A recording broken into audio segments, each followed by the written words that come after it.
How close do you want it?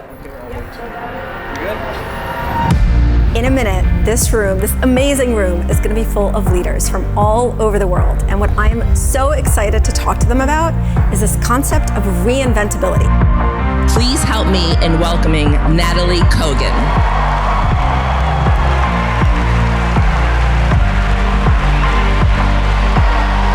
He brings a ton of energy. He lights up the whole auditorium. Felt like chills in my body. Hello, awesome humans. So I cannot tell you how excited I am to talk to you about this idea of reinventability. Reinventability is our dynamic ability to grow through change and truly step into our potential.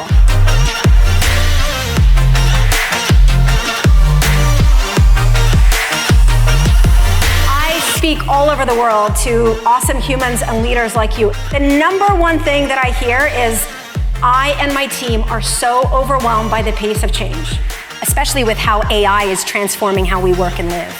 So here is some good news. You can learn not just to handle change better, but to thrive through it. With the right mindset, change becomes something amazing. It actually becomes the catalyst to help us grow into the best version of who we are.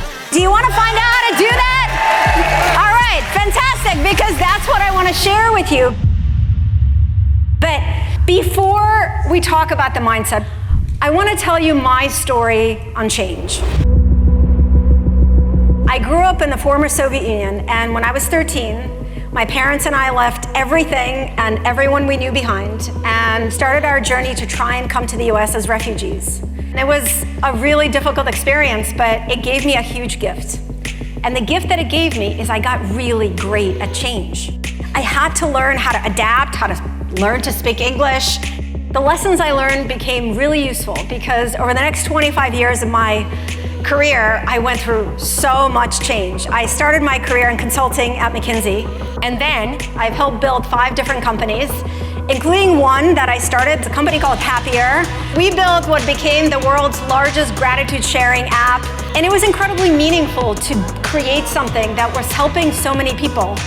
But the absolute relentless pressure of running a startup combined with my complete lack of focus on my own well-being eventually caught up to me, and I completely burnt out.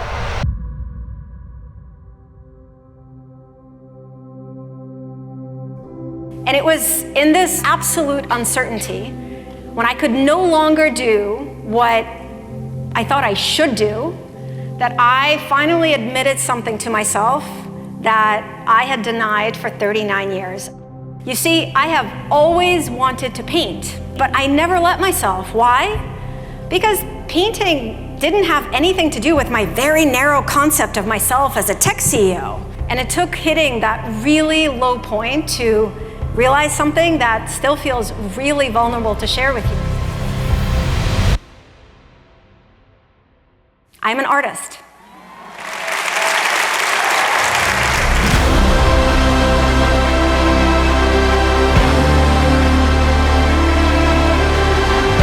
Embraced that dimension of myself as an artist, every single part of my life and work improved. I became a better leader. I became a better colleague. I grew into a fuller version of myself, into a better version of myself. And this is what is possible for all of us. When we are willing to truly embrace change and to reinvent, we shed the weight of our limitations.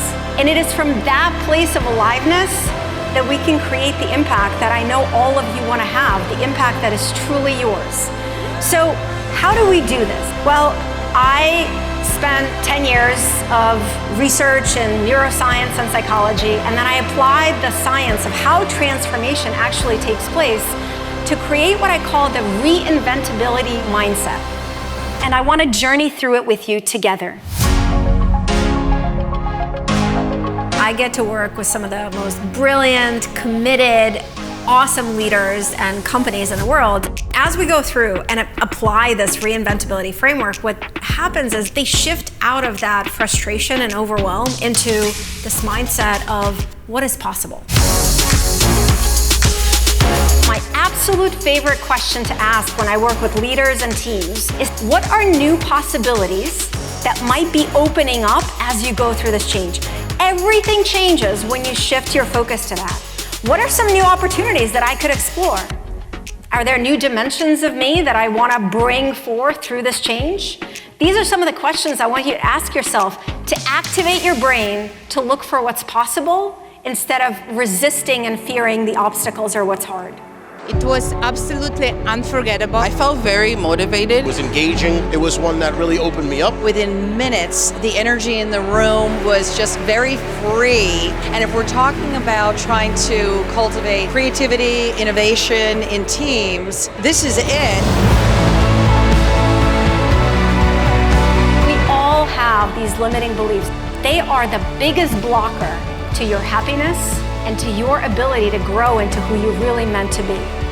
Yes, change is incredibly difficult, but it gives us this amazing opportunity to grow into more of who we're meant to be.